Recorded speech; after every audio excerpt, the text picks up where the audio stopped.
Work resumed late this afternoon at BC's ports, just hours after both sides agreed to a tentative deal with the help of a mediator. It ends a 13-day strike that crippled the economy and backlogged a huge amount of cargo. CTV's Craig Krause joins us live now with more. And Craig, what can you tell us about the deal? Yeah, mi-jung, what we know right now is that it's a tentative 4-year deal, but other than that, no other details have been made available. And this agreement came just 10 minutes before the 10:30 a.m. deadline this morning. And for now, workers will no longer be on the picket lines.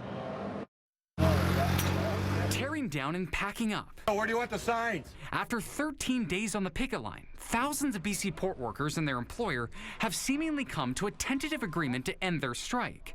In a statement, the BC Maritime Employers Association says it's committed to working closely with the employees and their union to safely resume operations.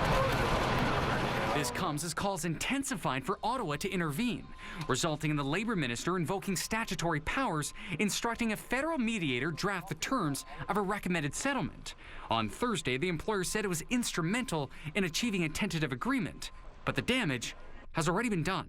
Delighted to see that there is an agreement in place, a tentative agreement in place, but we can underscore that the kind of damage this has done to our economy. $9.7 billion worth of trade impacted over the last 2 weeks, according to the Greater Vancouver Board of Trade, and the recovery could take weeks. We hear that there are about 28 cargo ships ready in queue right now in Vancouver and Prince Rupert that still need to be unloaded. There is approximately 63,000 containers sitting on the water right now or heading back to their original port. A challenging time for trade that the BC Chamber of Commerce remains cautious. It might not be over. We're not there yet.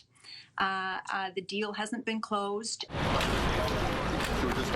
With no deal set in stone yet, the federal Labour and Transportation ministers issued a joint statement on Twitter saying the two sides are finalizing details, but reiterated the impact it has had, writing, "Our supply chains and our economy depend on it. We do not want to be back here again." Yeah, and the deal still needs to be ratified by both sides. And the Premier did take to social media late this afternoon to say that he's optimistic that the deal, or this new deal, will provide long-term stability to BC ports, while also saying that it will solidify Vancouver as a world-class trade center. Mi-jung, I'll send it back to you. Thank you. Craig Krause reporting for us tonight.